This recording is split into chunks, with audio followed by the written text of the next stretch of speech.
scenes. Just by showing up, you guys, and watching the entire broadcast is a ridiculous deal. When it comes to getting support for the Heroes of the Storm community, the biggest things you can do are show up and interact. Typing in the chat and replying to the Twitter posts and stuff like that, liking, retweeting, and again, just being in the chat and sharing the stream means the concurrent viewers go up and the interactions go up. These are the highest things that sponsors and companies who might be interested in Heroes are looking for. So very simply, the best thing you can do for the Heroes of the Storm community is to watch and try and get your friends to watch. To talk from a realistic behind-the-scenes stance for a second, that's what you need to be doing, and thank you all for already doing that. Tell your friends, and let's keep Heroes of the Storm esports growing. Let's go, as Tazadar is banned. Makes sense. It's one of his best maps. So that's pretty much all the wave clear you need for Tomb of the Spider Queen, which allows you to have like a more aggressive tank, like a Diablo who doesn't necessarily have the most wave clear. Ana gonna be banned out. She's like the best support right now. And just to follow up on what you were saying, Tetcher, like, yes, please, if nothing else, if you can't donate monetarily, just Cho-Gall banned away. No memes today, says Archon. just show up, like type of Pepe hands in chat. It'll probably be relevant, you know, like, or just like a smiley or a heart, and like those fit the bill anytime, anywhere. But seriously, guys, thank you so much. Just by watching and being involved, it is a big deal. Concurrent viewership is the biggest thing, so just tuning into the stream and keeping watching is a big deal. So thank you all for showing up today.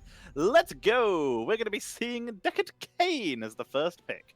Super OP. And I said Ana was the top tier, but I completely forgot about the old man, who really I think probably is the highest priority support right now, just because that Ruby allows your tank to live forever in the enemy's backline. So very solid pickup right away. ETC gonna be grabbed by Spell, and there it is. Was not banned away.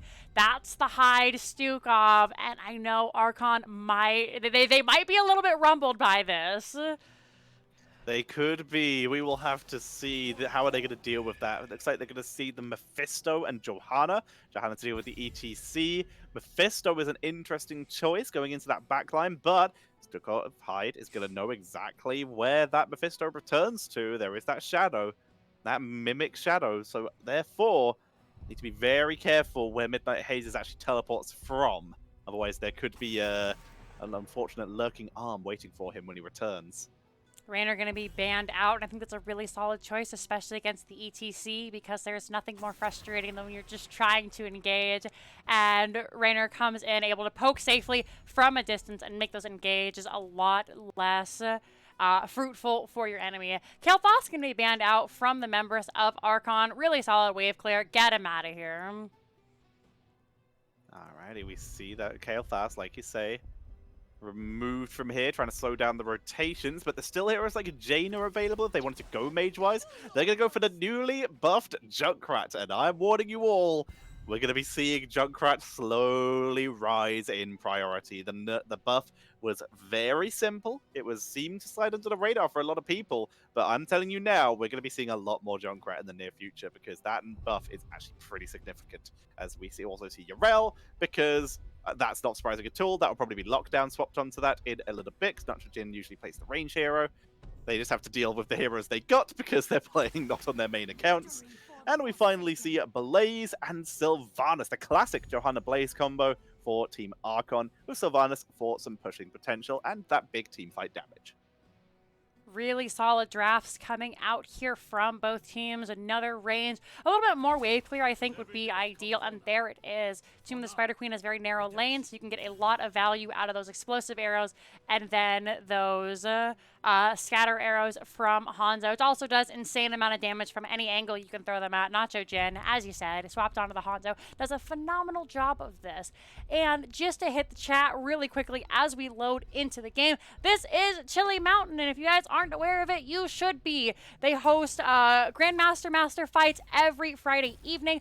I'm going to pop back over to us. So if you like to see the teams duke it out in a best of 5, their fight night is phenomenal. I've gotten to cast it. Linehouse Murda have also been casters here. I don't know if Bahamut has done it yet, but he is going to be casting tomorrow. So please definitely stop by. Like, Chilrog is saying in chat, right now this rank is, like I said, Master Grandmaster. In fact, Team Alexander has a bunch of ex-Korean pros on it. So tippy tip top tier of the list. The teams are fighting for a prize. I believe it is a $300 prize pool to the winner of the tournament. And yeah, I see some people saying, hey, we see some familiar faces that are on the chat, but on an unfamiliar channel. Please support Tilly Mountain, support your organizations. Again, guys, these are what keep Heroes Esports alive. I know we're probably sounding so preachy right now, but I mean it. You know, we need to show Blizzard, like, hey, you guys were wrong, and nobody cares about Overwatch anymore. It's all about that Heroes of the Storm. We're loaded into the game. So, on the right-hand side, we do have Team Alexander, our Korean friends, with Spell on the ETC. Lockdown is your Urel. Nacho Jin on the Hanzo. Gondar on that Junkrat. And coming out the back, it is Hyde on that Stukov. And of course, for the chat's benefit, Spell is TTSSD from the Korean pro scene. Whereas on the left-hand side, it is going to be Archon with JTR and Sylvanas. Midnight Haze going to be playing the Mephisto. Little Bex going to be on the Deckard Kane. Hunter CJ is on the Johanna, doing a little bit of dueling there. As Fatal Rampage is going to have to come in potentially for a save. 3-man stun on that Blaze. They are Team Archon, and they are able to survive the first duel, but Fatal Rampage is pretty far up, as is Hunter CJ. Knockback from Lockdown, and they're able to hold the line. Good concussion find from Gondar, and that's first blood for Team Alexander. Like you were saying in the draft, Tetcher, this new Junkrat is explosive. And a lot of us have kind of, since Junkrat has fallen off, forgotten how devastating those mines can be. So hopefully for Hunter, that was a grim reminder as we jump into the rotation here. Looking for anything unusual. Blow him up coming out for that Junkrat. So hitting a hero with a concussion mine or steel trap causes Junkrat to deal 25% more damage for 6 seconds. So very, very explosive. Yeah, no pun intended. From what I can tell, we'll take it. The current build is a concussion mine build as the meta with Ripper Air, but I have been seeing some people still talking about the mine-based build. Sylvanas is picked off by another great concussion mine from Gondar. Goodbye, JTR. It was nice knowing you. Teams are just trying to soak here. We do have that Furious Spark coming out for the Mephisto. So Lightning Doma does a little bit more damage, and Mephisto gets 2 whole mana. So hitting lots of heroes keeps him nice and safe. Sylvanas opting for that Overwhelming Affliction, hopefully hoping to harass the Urel, who will no doubtedly be in the backline of Archon. Gondar piecing out. Spell here just trying to soak the lane and try to prevent gems from being picked up. Unable to do so, though. Very outnumbered. We are going to be seeing a steel trap build, no concussion mine based build from the Koreans coming in. So Gondar still going for that old steel trap based build, which against the Mephisto makes a lot of sense. Very smart here. Fatal Rampage picks up that Incinerator Gauntlets, which has been recently nerfed. So Lockdown, who already wins this lane, is about to win it even harder. Have to see what Fatal Rampage can do, if maybe it becomes more of a little bit of a skill matchup, depending on how the player plays the hero. But like you said, gonna have a tough time there. Camps are just being dominated by Team Alexander, who are just looking to push in now. But here comes the Black Arrows from Sylvanas. Concussion Mine booping Johanna out of the gate. However, it is Johanna, so they're gonna come back, clear out this camp, and then continue to just try and keep in the pushing game. 8-23 turn in, with Team Alexander actually having a turn whenever they so please. Yep, they've been turning it in as they rotate because they have to play quite aggressively. They don't want to drop any gems at any point. Going to put some harassment onto Johanna, wait for the Iron Skin to expire, and that's going to be an easy kill. Chattering Teeth chases down to guarantee this kill. Beautifully done, well executed by Team Alexander. They even zone out those 5 gems to keep their gem lead, and are gonna try and grab Sylvanas here. The route from Deckard is good. Gondar will drop. This will turn out to be a 1-for-1 though. Flying a little bit too close to the sun there. Gondar thought they had it in the bag, but ends up, just like you said, trading out. Now this is Team Archon's turn to come back in. Hyde turning in. They only need 7 more gems to get those web weavers, and a successful turn in there from Team Alexander. So Despite the kills coming out, the push remains unrelenting from Alexander. ETC going for the Echo Pedal, by the way, going for that extra damage. Now, this is a little bit less burst damage, obviously, so he's not going to have that for full kill potential, but his team seems to have that already sorted. But it does offer extra wave clear. Hanzo and Junkrat are both very good with the wave clear, but this is going to allow ETC to make their rotation even faster without having to burn his CC, which they're using for kills right now, as you can see. And also, it guarantees maximum damage output after Mosh Pit. Down goes Hunter CJ. Spell zones out. They can try and pick up Midnight Haze, but they cannot lock him down on his return point.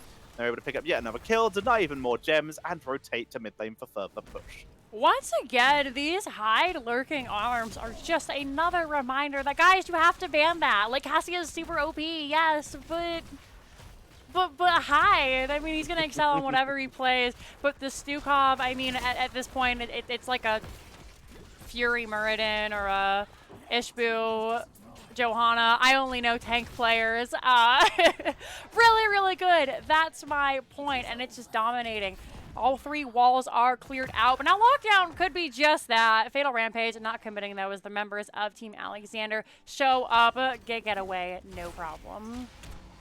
Spell just kind of lets Johanna walk past. Under CJ, Eidskin expires. Good triangles coming out. Scroll of Ceiling will prevent this chase from going much further.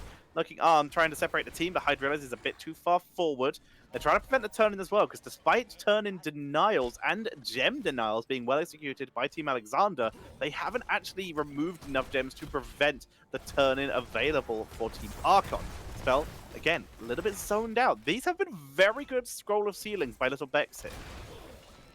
Really solid plays by them. Level 10 is online for the members of Team Alexander, and we are going for that stage dive, not the mosh pit on this small map. We have that massive shove coming out from Hyde, and this really easy, just clean game from Team Alexander. So hard to find a flaw right now. Like you said, though, really solid plays by the Deckard Kane here. Excited to see what Archon can do once they get level 10, because that's a humongous power spike for them and their team fight capabilities. Jarell finally picks up her level 10 with the Ardent Defender. We've already seen Dragon Arrow get used to try and snipe Sylvanas that couple seconds ago, but was unable to finish the job. Stukov not landing the way to Postule, meaning they will have to back away. Junkrat now with the Sticky Wicket at level 7 to combine with Riptide means his zoning potential is on fire.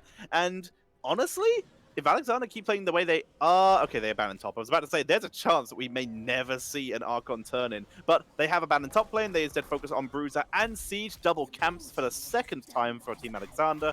And they're going to allow that blue web weaver turn-in to come in. However, Junkrat does not finish this in time. Fatal Rampage on the way down. The entirety of Team Alexander is going to rotate in, though. And yeah, we're going to see Fatal Rampage get punished here for stepping up without his team. I was going to say, as Bunker is dropped, they have to be careful because Archon knows they're split. Stay a while and Listen comes out, as does Wailing Arrow. Mephisto coming in with that static. ETC is going to be the first to fall. Really solid play. It was a really aggressive, greedy move by Team Alexander, and now they're punished for it. However, fight isn't over yet. Yrel already used that Ardent Defender, taking a little bit of damage from Fatal Rampage, but instead, everyone's going to go ahead and back out with the main engage from Team Alexander down. They just have no choice but to reset and try again at a later time. Yeah, that was really nicely executed by Team Archon. The Durance was sidestepped, but by that point, you've put them into a great split position where Deckard has everyone zoned, locks down both the tanks, meaning that none of the backline can step up safely, which allowed them to guarantee that kill. Sage Dive comes in from Spell, going to attempt to assist a kill, but Hyde was already locked down. Great Ironskin and JTR, with the assistance of the rest of the team, may get out of here, but with Lockdown CC, they try to finish the job, but cannot do it. But now Fatal Rampage and Hunter CJ have stepped up very far.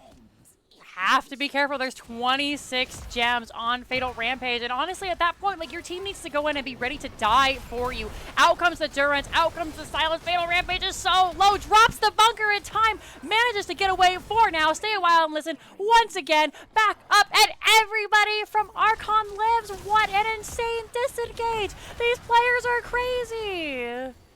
Little Bex is carrying this game right now with some incredible stairwells and some fantastic zoning Scroll of Ceilings. This is right now on Little Vex's back with this Deckard Cade. We can see exactly why he is banned out so consistently. Spell, my word, you are out deep. But while they were there, they just got 2 cooldowns, 8% cooldowns on that. Oh, it is each enemy on Encore. Yeah, I was wrong. So yeah, every enemy hit by Face Melt or the Amp reduce your heroic cooldown by up to 8%. So that is potentially 8 times 5 twice. That's 80%.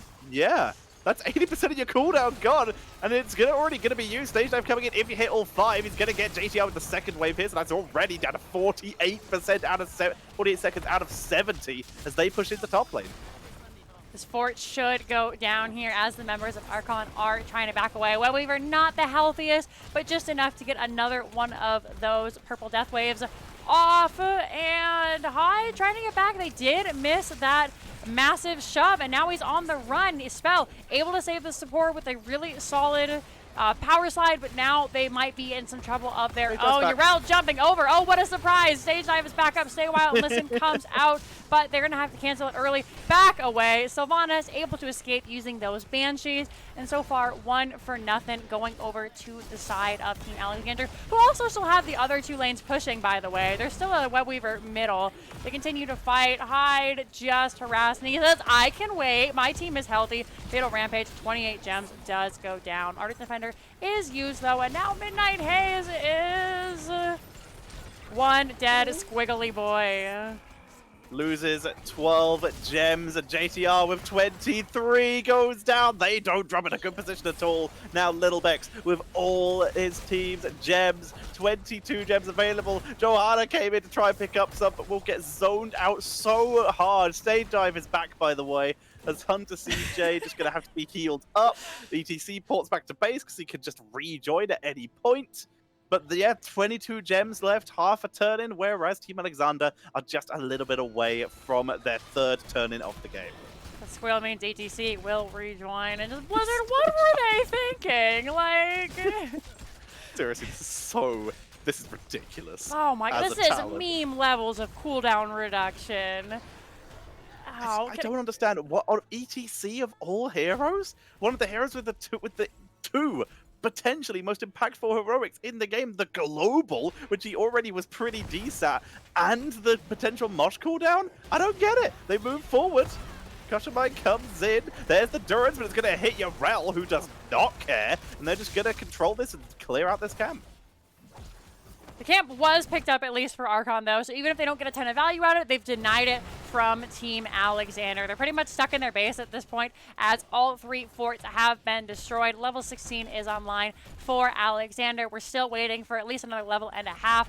Boss chunking away at that top keep. I thought I heard Riptire, but I don't. I think that was just my ears playing tricks on me. As 47 gems are in line for Team Alexander. They're going to try and maybe get this turn-in, and this top keep not looking so hot. We'll see if Archon wants to try and defend or if they're just going to let it happen. Going to be seeing Bruiser Camp being picked up. Now, Jin could use some help. He will finish this solo, but he's going to have no health if he does. We're finally going to see some assistance coming in here, and they'll be able to clear that up nicely. And with the help of Hyde, they will all be topped up and ready. So Web Weavers, Bruiser Camp, like you already mentioned, paper top lane to the point that Lockdown is actually going to finish that with just minions and less Sylve. Burns black arrows for this, and I'm not sure that's worth. Oh, didn't need to. Nice job. Just trying to defend now. Team Alexander looking to take in this middle lane instead. Yrel, no problem. I'm going to take that top camp. Not even worth looking at as she just boops it down. Big push with the Bruiser camp coming in here in the middle lane. This needs to be some top tier defense from Archon, and they're actually doing a pretty good job of burning everybody down. Black Arrows is popped to make sure those giants are subdued, but they gotta watch out from the spell armor. Stay Wild and Listen comes out, however, the Dragon Arrow connecting onto Little Bex. JTR in the back. That's not where you want to be when you got 2 health. She does go down. Out comes the Ardent Defender. Riptire is also launched. The members of Archon so very low. This middle keep does fall, and the Web Weaver still a nice, decent chunk of health. Blaze is pushed into Oblivion, does go down to Junkrat there. And now Team Alexander with 4 healthy bodies may potentially look to end the game here as Midnight Haze is running for their life, but they're made of glass, and as such they do go down. Hunter trying to defend Little Bex. They also have no HP. That is going to be everybody but Deckard down. And this should be game number 1 going over to Team Alexander. Bottom keep will even perish at the end, making that a triple keep objective. They got the kills. They're going to pick up this victory. The Dragon Arrow to follow up perfectly with the Concussion Mine, massively splitting the team of Archon, setting up for a 1-by-1 pick style in that final push by Team Alexander. Well played. They take the 1-0 lead. Nicely done. Really, really solid plays. There was some really strong, like we were saying, stay whiles and scroll of ceilings coming out from Little Bex, but in the end, it's just not enough. Deckard was already hunched over on that cam, and the extra weight did not allow them to carry the team today. However, this is a best of 3, so they have another chance to go ahead and bring it back. Here are the stats if you guys would all like to take a look at them as I update the maps. Alrighty, we are heading into the draft. Once again, as you already said, Towers of Doom will be the map. Team stayed the right side, and Archon are taking first pick and first ban. Trying to update everything right here. Looks like we might have a little bit of drop frame, so I apologize for that, ladies and gentlemen. We have a little bit of a storm coming into Arizona. Here where I'm at, you gotta love those summer monsoons. Banned out once again by Archon. Guys, just pick him like you named your team after him. Tassadar does get blown away. They don't want to deal with him. And, you know, frankly, I agree. Like, dealing with the wall and then zapping you all the way from Africa, it can be very, very tedious to deal with. So they're going to go ahead, get rid of him. All right, so second ban. What are we going to see here? Cassia just going to keep it normal here. Not surprising, Team Alexander, there was nothing really that they were super afraid of, so I think they can afford to just play relatively standard and keep it quite flexible. I think they better be careful, because if Deckard Kane gets picked up again, like, they should be afraid of that Deckard. Korean and pros or not, like, Little Bex was bonking those kids. We're going to see the Junkrat respect come out. The Junkrat respect is very sensible, and yeah, you are right. Out of everything in that game, the Deckard Kane was a huge carry, and the issue is they aren't first pick. They're going to ban Ana, meaning that we will probably, and should, I would argue, see that Deckard Kane or Stukov coming in early. The Deckard Kane would make a lot more sense, and there it is. We still get Hyde Stukov, but honestly, the Deckard was played well enough that I don't feel terrible giving that to Hyde, because like you said in the last game, Hyde's going to play good on anything. You get the metal stick this time. It's more ideal for carrying. You can put the team's weight on your back and then hold on to it. ETC once again coming out from Spell. And this should be the Supercup once again, unless they've got something else. Yep, for sleeve. Yep, there he is.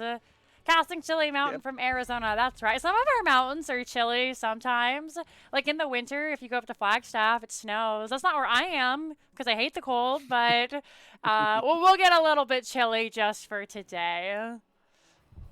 Going to be seeing Archon with their next picks, next bans. How do they react? This time they bring out the Garrosh and they bring out some global potential. Very sensible. They've been dealing with Junkrats. They've been dealing with ETC stage dives. They know that map pressure is going to be important here, so they give themselves some rotational ability. Chromie going to be an interesting ban. VGM have banned Chromie, and now Team Alexander have as well a consistent ban here. Chromie also recently buffed. Ah, that was insane. They changed the W build, I believe, to make it more viable with the Dragon's... no, Dragon's Breath is the W, right? The Sand Blast, there we go. Make it a little bit more competitive, and as we saw in some of the games earlier this week, it was very, very strong, so it makes sense to get rid of it. Medivh gonna be banned out for the side of Archon. They don't want to deal with those protects, getting rid of that Garrosh throw. And I think the Falstad might have been a really smart preemptive pick to avoid something like the Lost Vikings. However, with the Yrel coming out and the Hanzo, I don't expect us to see Vikings unless this is a super spicy, beefy 4-man. Well, we shall see, as like you said, with Hanzo out, with Falstad on the board, with Yrel, the Vikings are possible, but it's not too likely. I definitely agree with you there. So what are we going to see as the final to pick up? They need someone who can actually do a lot of the carrying damage-wise, because Falstad isn't actually that decent in terms of damage carrying. You need someone who can take up that work, and they get 2. That's very sensible. Jaina is a mage. She's going to be pressured by Yrel and Hanzo. We know that will happen, but they've got someone to take the pressure off a little bit with Malthael. Fatal Rampage to try and just win against Yrel, because Malthael, one of the few heroes who can actually win a lane against Yrel.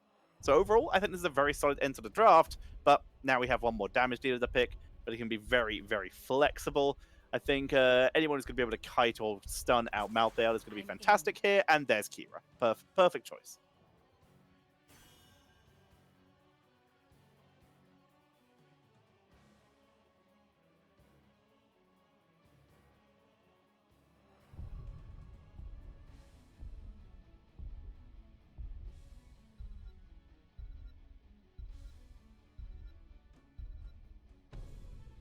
Unrelenting strikes or final strike? Final strike. Oh, Tormented Souls?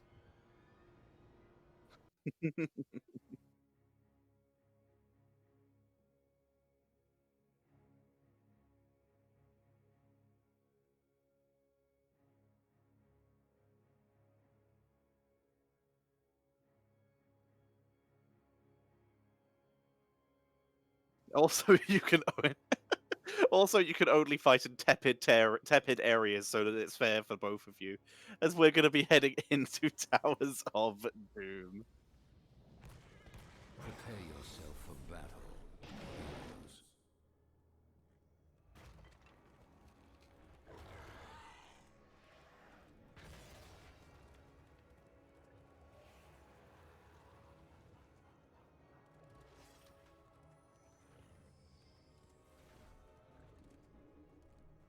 The battle begins in 10 seconds.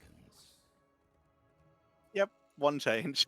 5, Absolutely. 4, 3, Absolutely. So instead, they went for the Kira. I just So, realized on I've the been muted left-hand this whole side time there- because I didn't want you to hear me sneeze on Oh no. Yo, gosh darn it. All right. Well, we saw Team Alexander. Y'all know who they are. And like I said, I'll fight you anytime, but what I make up for, I lack in brute strength, I'll make up for by being a biter. We jump in immediately, a throw by Garas, locked down in some big trouble. They don't get connected on by that scroll of ceiling.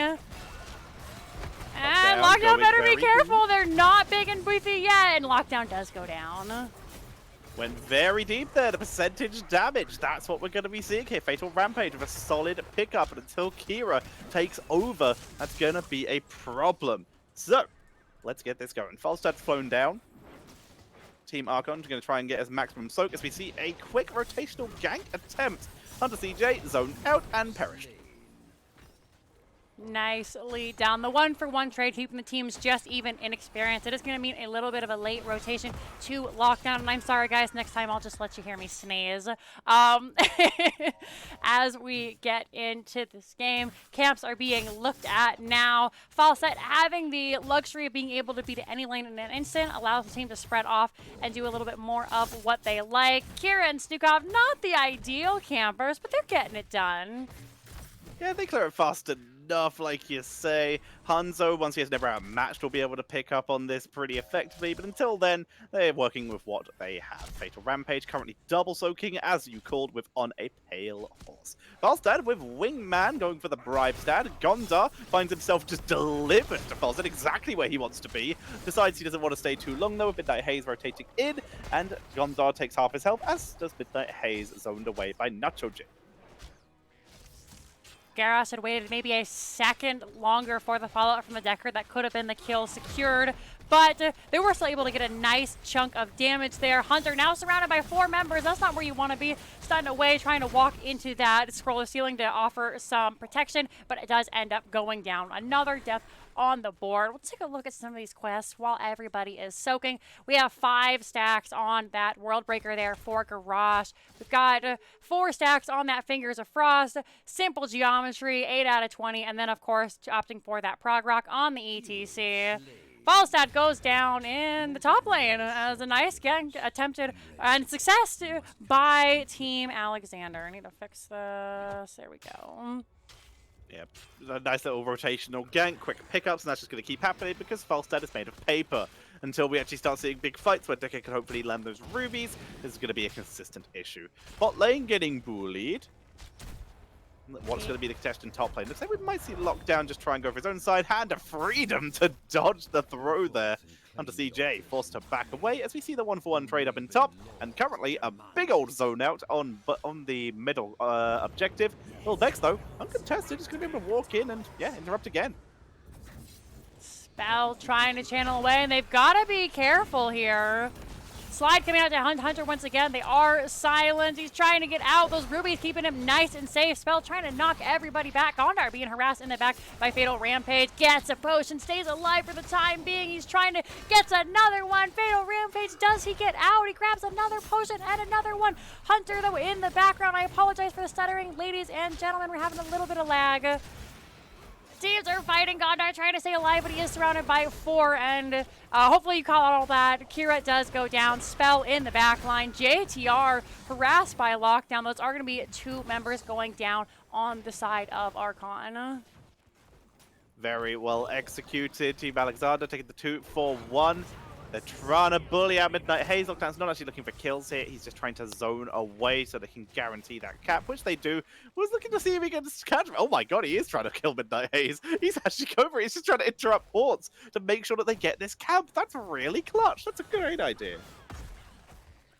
Camp will, like you said, go over to Team Alexander there. He jumped in. And these professional players, like, I'm so scared of the death zone. They just have absolutely no cares about going in and trying to get those kills. And 9 times out of 10, they escape with their lives. Malthael is going to die to Kira in the mid lane there. Stepped out a little bit too far. And now it's just the soak game as level 7 was breached first for Team Alexander. Alrighty, bot lane pushed up, front wall goes down, tower being harassed, not even with mercenaries, just bodies. As they keep the pressure on. Yrel going to try and match out with the split push of Malthael, by the way, by picking up that Divine Steed. Also bullying JTL, who has currently taken over some of the solo duty, but you can see exactly why that's a problem against a hero like Yrel, because she can do that, coming back at you with the horse and the wings, and JTR is bullied out of lane. Having that teeny tiny health bar makes things a little bit more difficult. Hanzo finishing that simple geometry at level 1 finally. Everybody in a really solid position to contest this middle altar. Teams will have to be careful though, as Alexander is so close to level 10, and we may just end up seeing Archon giving this up, not being able to fight without heroics. However, they're taking the fight beforehand. This is their last chance to fight. Gondar in the back line. ETC sliding in, level 10 just on the rise. Fatal Rampage goes down. Midnight Haze also going to fall. Level 10 is now, and Little Bex cannot get to those rubies, goes down. They surely have to give it up now. They're going to go for Hunter CJ as well. They want everything. That's going to be the quadruple kill with the stage dive. And the fact is, with those kills, they don't have to channel right now, and they're not going to. They're going to use some bodies, and they're going to try and rush down the bell tower. Actually, no, so they're going to do both. I kind of thought they'd just send everyone down bot lane and try and get the channel, but no, instead, they do just grab that channel in, so they take the 4 shots instead of going for the 5, and they get some work done on bot, and, yeah, they're just going to kill Jaina. Bye, Jaina. Oof, trying to do her best to make sure the team got off the tower, thinking it was safer with the new changes, but unfortunately, they had 4 big bodies there, and the tower can only hit 1 person at a time. So I think Team Alexander decided that maybe the respawn timers were a little bit too low to go for the tower and then the altar, so they just opted for the safer play. Makes sense, and they pick up a Jaina kill, pushing them even further ahead, as Team Archon still does not have their ultimate abilities. Oh, good no, throw. That's not good! Not for Bet you wish you Spell. picked that new crowd surfer spell, as he's going to be picked up by the Blizzard, taken out. And that's going to be the kill. Good throw. Nicely done by Hunter CJ. Was able to get out as well. Midnight Haze getting pinged. They were thinking about trying to go for the burst. Good job by Nacho Jin. 2-man taunt. They're coming in. But we see a big dive into the backline by Lockdown. But again, Midnight Haze causing some grief. There's the gust. But unrelenting strikes for the turnaround. They only catch one last right on Gondar. But they're all caught in the ring of frost. Frost now as Fatal Rampage eats the backline. That's going to be the snipe by Never Mind. What is that, Gondar? Are you serious? As they turn it with the stage diving returning spell onto Midnight Haze. Garrosh, Dragon Arrow does not land. Little Bex will escape, but Hunter CJ can't indomitable the body blocks and will be taken out in what ends up being a 4-for-2. It was still a really great fight there by Archon. They didn't have level 10. They found what they needed. Now, they are down 13s. They are down a couple of players, but I think this is what they need to keep doing. Even though they traded unfavorably in the fight, if they can continue to make this combat experience to tie them right up, and then as the team progresses, it's just going to get harder and harder for Team Alexander to deal with the scaling. So, well done. I still believe in Archon. I said it before, and I'll say it again. As long as you've got 1 point on the core, you're still in this game. And they do have points on the core, 24 points on the core, in fact, which is quite a decent amount. There was an extra shot that just came in bot lane because bottom bell tower was claimed. Tiniest throw onto Nacho Jin, straight up, straight down. He will survive being caught by Garrosh there. But level 13, a battle level away for the side of Archon, so they will be on even talents relatively short, whereas we still have level 15 to go through, level 15 and a half, 1.5 levels to go through for Team Alexander to hit their next talent advantage. Are going to have to defend these sappers, and then the next ones after that, because not having this tower does mean that those sappers will get in, and they get all the way to that death zone that is going to be 3 points against the core. What just flew into Africa? Was that false? That was stage dive. Oh, that was stage dive. I was like, what is that? Fatal Rampage in a really rough spot here, stuck by both of the Beef Boys from Team Alexander. But as a Malthael, this isn't the worst, and he's able to use that Flipsy getaway. And, you know, got the cooldown out of ETC. They do have that brand new Encore like we were talking about in the first game of the evening. So it'll be up soon enough, but still really solid play by Fatal Rampage. Nicely done. He will live, he will soak, and that's going to be level 13 available for his team. But with Nacho Jin gonna get sniped away. That is the kill advantage. Stage dive dodges the sleep. No time to sleep, only party. As Spell dives into the death zone, focused by Midnight Haze. But Midnight Haze is taking damage from Gul'dan. Ring of Frost does not land on anyone. And Midnight Haze has stepped up too far. Potion doesn't land. Knocks away from the potion by the arms from the Stukov. Flailing swipe to guarantee the kill on Jaina. Sneaky Malthael though gonna try and steal some shots successfully, but is in serious trouble now. Already Burn is unstoppable. He's fleeing for his life. Falstad is coming, but it's still another 30 seconds before the gust. And he actually didn't even help his friend. He said, good luck, bro, as Malthael does go down. That was almost a 1-for-1 with his shots, but 2-for-1. I still think worth it. NA Arrow flies all the way to the next game. Alrighty, Hyde's gonna guarantee the title. Yep, exactly that. The tower is still claimed at the bottom, so that is going to be 5 shots, bringing the core down to 19 from the members of Team Archon. Now they just basically live here. ETC once again in the death zone. Midnight Haze just exploded. I thought he had a health bar, but I guess I was wrong, as we're gonna see them back away. Spell just tanks through that really nicely. Very good to see. They're just going to move forward. There's something you can actually see here, which is kind of... Oh, hang on, a quick throw to Nacho Jin. They catch him again. That's quite a few times. The Archon's been able to catch Nacho Jin. Here's JTR, but he cannot roll. He doesn't want to roll under 4 to take that armor reduction, so he has to let them go. No gust plays.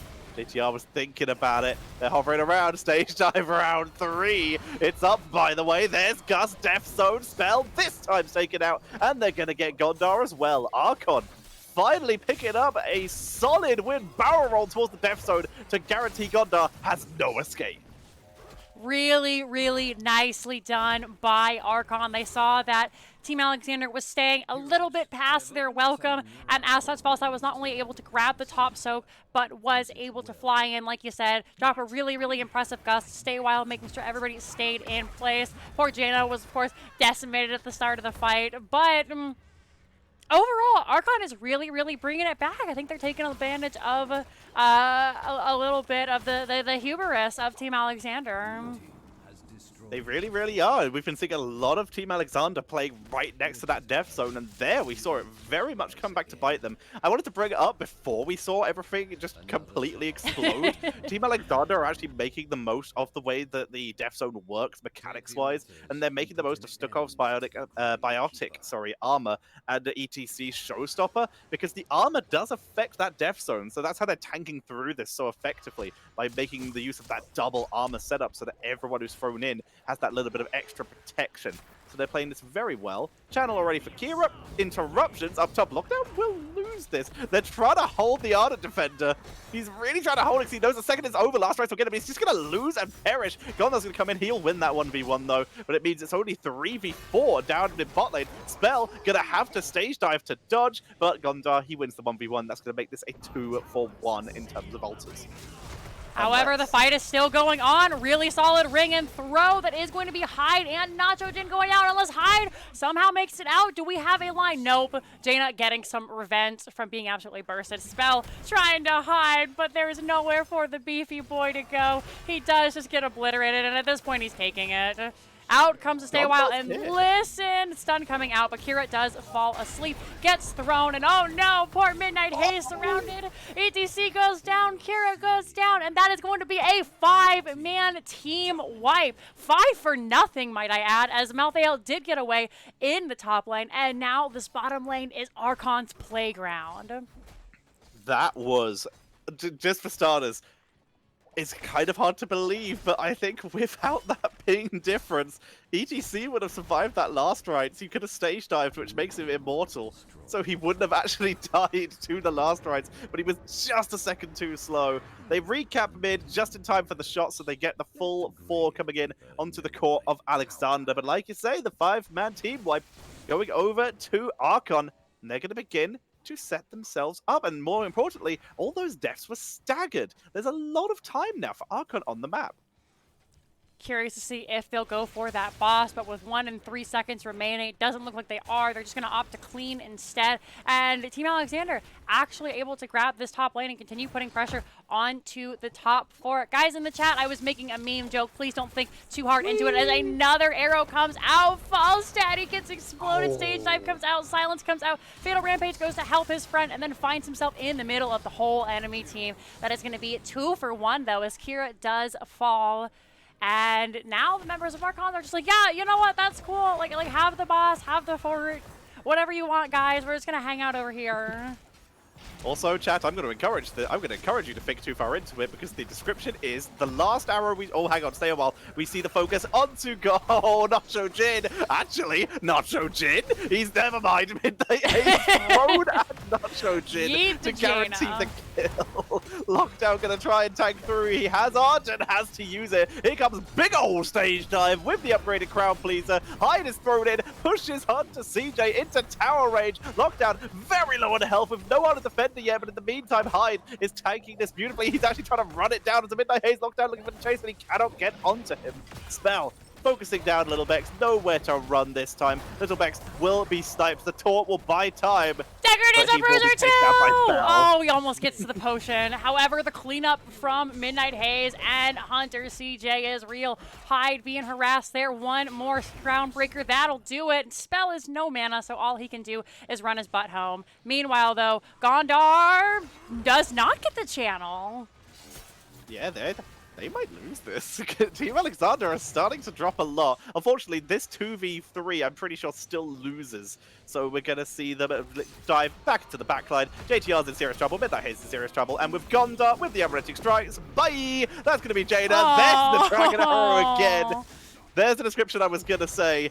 The way it is described as what I'm going to say, if it misses, it's an NA arrow. If it hits, it's a career arrow. As we do see the focus, down it goes. Hunter CJ taken out. Quick heads-up play from JTR, though, grabbing that channel, and he just removed Lethal from his team. If he had perished there, that would have been the double channel, 8 shots, and the boss would have ended the game. He is guaranteed his team can still stay in the game as long as they have a bell tower.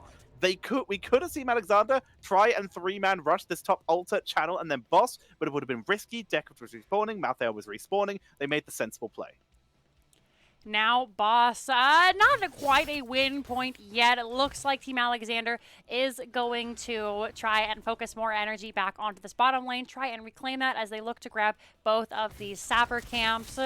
This will be a nice big push for them, but the members of Team Archon are standing by. However, with Malthael being visibly seen in the middle lane, they're just going to take it, no problem. And now it's on Team Archon to try and clear these guys out. And they better be careful. Team Alexander connects onto Little Bex. That play of the game coming out. Little Bex is surrounded by all the ultimates.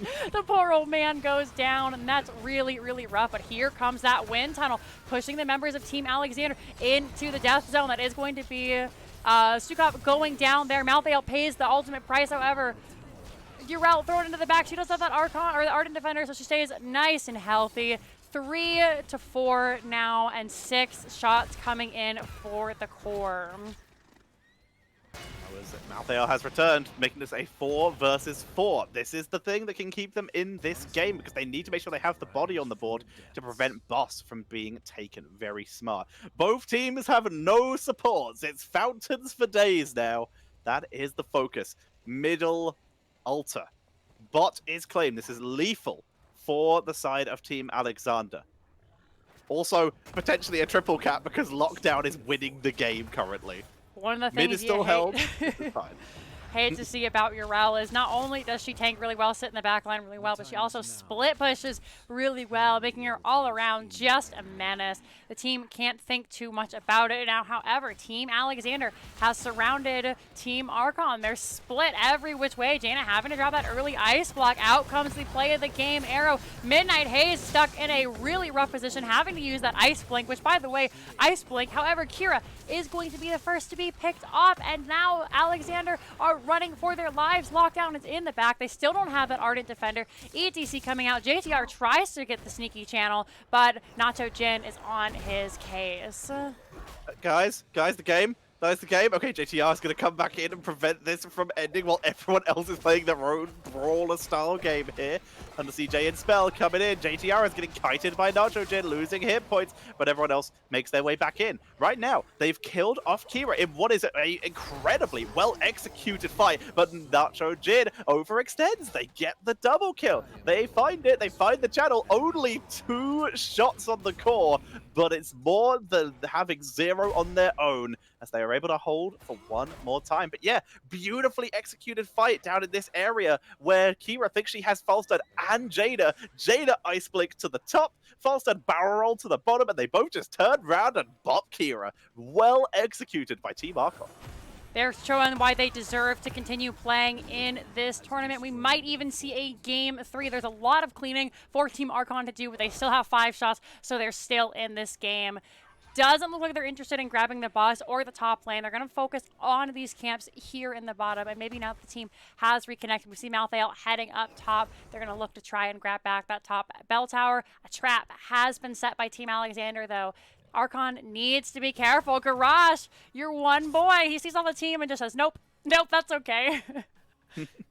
It's very sensible. Even if he was able to catch someone out here, if they didn't get 100% the kill, which they wouldn't because they don't have Jaina there with them, they would have been very quickly turned into a 5v5 due to Hanzo being able to globally rotate in with that play of the game we called out earlier.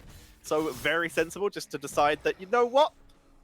You guys can chill. We're going to leave you alone for a bit. We're going to soak up. We're even talents. We're even, relatively even experience, actually. We're relatively even kills. This is almost a 50-kill game as we see the absolute brawling between these teams. Garrosh is very deep hide. Caught in the taunt. He's picked off very quickly. Big stun coming in from Godar is going to try and get the unrelenting strikes. Stage dive onto Malthael as Little Bex is in serious trouble, but everyone's turning to come in and help as Gondar is going to get focused down. Last right says, see ya. Lockdown coming in for the save. It's Spell, Nacho Jin, and Lockdown versus the full 5-man of Archon. They're going to just be forced to back away. That's going to be a 4-shot coming in for Archon. They're really, really turning this around. And this was what I was talking about. The scaling of Archon really outweighs the early game of Team Alexander. They're trying their best, but nice unstoppable there by Fatal Rampage. Just a side note. The taunts, the Jaina damage, just the raw ability from the teams. I do believe that Malvale has finished their quest on that last right, so that's about up every, what, 15 seconds now? Something like that. It's low, yeah. It's very low. It's lower than ETC, who seems to have his ult up every 3 because, you know, you can just get 80% cooldown on your ultimate because that's fair. Yeah. I don't have an expansion onto that sentence because, yeah, it is what it is. It's so ridiculous at the moment. But for now, it is what it is, and we shall deal with it as such, as bot lane is going to be claimed by Archon, which is traded out for top lane by Team Alexander. Mid is continuously pressured by Lockdown, who is able to back away. Might put Archon in a tough spot here, as this is going to be a 2-altar phase. If Team Alexander is able to grab one of these, then they will still have 1 point on the core, which again, it's all you need, but boss becomes a win. Bottom lane sappers become a win. It becomes really, really taxing on your team. So a really good team fight here could secure the furtherment of this game for Archon. They're looking, they're waiting, but Team Alexander is realizing that team fights are not their strong suit anymore, and they will have to back out. Here is the scary part, though. You can see Spell moving in, but Gondar now has silences on those unrelenting strikes, but it might not matter because the Sleep Ring of Frost coming in from the Jaina. We're going to see Garrosh killed off to the side in exchange for Kira Midnight Haze. Blink gonna save the day. Hyde is piecing out. Cannot afford to fight, but JTR goes deep, picks up the kill. Spell is going to try and punish that though, but Nacho Jin is zoned out. It's a 3 versus 4 right now as Lockdown comes back in. Channel on the left-hand side. Fatal Rampage removing that lethal cap here as the 3v3 continues over here. But Fatal Rampage about to take the numbers advantage unless Midnight Haze is picked off. Lockdown makes this a 3v3 again, and they are holding in it. Team Alexander continue to brawl. Alexander have to be careful, though. Archon has that Malthael, and with Urel and ETC alive, they're just going to have to give it up. Here comes the stage dive, but Fatal Rampage sees delicious health points. Little Bex is immediately exploded, and now Archon is on the run. Again, this isn't Fatal, but Fatal Rampage is still full health. He's got more health than when he came in, actually. He's just like, please, Spell, like, give me all of that percentage damage. That's right, back up. He's going to try and channel. Here comes Spell once again, but you can't drink those potions, silly. Just trying to delay. Here comes Gondar, and now this is a really rough team fight. Fatal Rampage has already bought back once. He's trying to stay alive, but there's so much going on. Last Rites comes out. It's gonna be enough. ETC goes down. However, Malthael pays with its own life, but now JTR is back. Hyde is back. Still 5 seconds and 23 on the members of Team Archon. They're just gonna give it up. They have no choice. They let it go. That was honestly the best situation we could have seen for Team Archon, with potions on the objective, even after little Bex had died. But they couldn't contest for that long. They had to let it go. 1 health left on the core. They are holding in it. Team Alexander playing this beautifully, playing around the stage dive with now Crowd Pleaser, the 30% increased slow coming in here in that 50% area. Makes it very easy for them to take efficient fights. Really good use of the no one can stop death from this Malthael. Really keeping Archon in the game right now. Little Bex not going to get engaged on. Just let it go. But yeah, that fight, it could have maybe gone to Archon, but JTR ran out of ammo. They had Gust. They maybe could have tried to contest that way, but with that Gust, but having not being able to cast that due to the lack of mana, they couldn't stay in contest for the remainder of the fight. I'm really surprised that Alexander didn't just go boss and end. There were only 2 heroes left on the side of Archon, and one of them had no mana. Here comes another stage dive. Jaina having to ice block, but out comes the Stay Wild and Listen and the Gust. 2 big defensives burned right away, which is exactly what Alexander want. They're just like, hey, cool, 3 defensives, we'll take it. A Hunter very low in the back, able to pock out that Seraphim's Embrace, and now they're just looking to try and push this bottom lane, get this tower, make sure that they have every tool in their arsenal to defend these 2 altars. They have to get both of them to win here, and it's going to be tough, I'm not going to lie. They're going to have to take an insane fight. The fact is, though, if they do take both of these, they now have lethal. If they get boss as well, Hanzo is the person who is dead. He will not be up in time for the objective. He will, however, be up in time to contest a boss. which is what Team Alexander are going to hover around doing. They're not going to try and cap the boss, but they're going to try and trap it. And Fatal Rampage is the target. Without lockdown, sleep, virulent reaction, they get it. And now they can contest this. They've lost all those shots. That is 10 shots onto the core, bringing them down to 2. It is 1 health to 2 on the core. Malthael has rezzed. Hanzo is alive. He has global, and these teams are bringing it down to the wire. They look for Fatal Rampage to know if they kill him. It's a big spawn. Hyde, they prevent him from being stunned down, but he's still caught by the taunt in the blizzard, and Hyde is taken out, making this a 4 versus 5. Sleep onto Spell. Gondar with the dive. They're gonna get Midnight Haze, making this a 1-for-1. Have to be careful, though, because there is no support for the side from Team Alexander. Lockdown so very low. Spell also low. Whoever takes this boss is going to win this game, and it decides the series right here, right now. Garrosh putting in as much effort as they can. Fatal Rampage so low, surrounded by 3 in the back. They do go down, and now it is just Hunter and Little Bex. They have no damage. Hunter trying to back away. Here comes JTR. They rezzed back up. They have nice full health, nice full mana. Gonna try and find Lockdown. Pings for assist. Coming out, he's better be careful. Oh my gosh, one jump, dealing 50% of their health. They're alive. Neither team wanting to start this boss, though, because Gust will be up in 15 seconds. Taunt is up. Really, really strong plays from both teams here.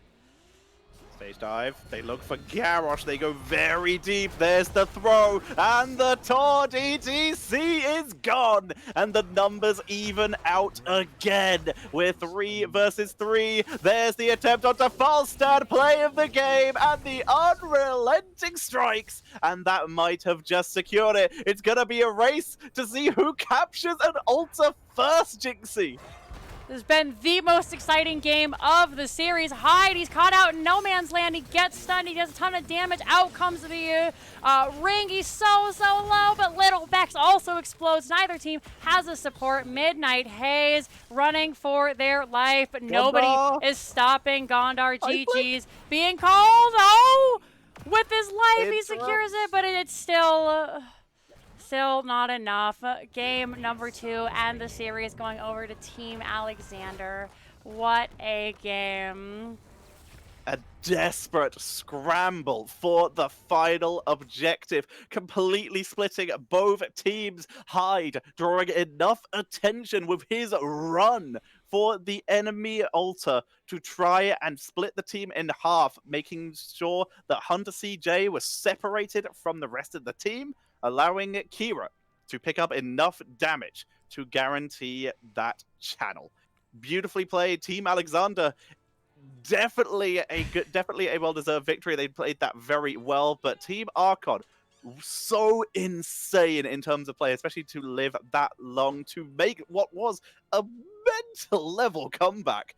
Absolutely insane series, very fun to see. 2-1 health on the core at the end. What more can you ask for? Really, really nicely done by both teams. I sincerely hope that I see JTR is in the chat. Guys, please don't be disappointed in your play. I know it sucks to lose, but you did such a great job. And really quick, I want to point out that this was nearly a 70-kill game. We landed on 69. Nice. And I think that's the real winner today. But here are the stats. You can see they're insane. A ton of healing, a ton of damage. Really, really nicely done by the teams. We did actually get to level 20, so let's go ahead and take a look at this. So it was actually level 26. Yeah, insane game. I didn't see the exact numbers at the end, but I think it was about a 30-minute game for the team. So if you want to take a look at the talents, here they are. And seriously, oh my gosh, like, this is why you need to subscribe to Chili Mountain, guys. This is why you need to follow, because we have games like this all the time. It was so, I don't even have the words. Like, I'm still, like my hands are trembling from how excited I am from watching that game. I can only assume the players are in a similar state. I just jumped to the replay to check it out. It was a 30-minute and 33-second game.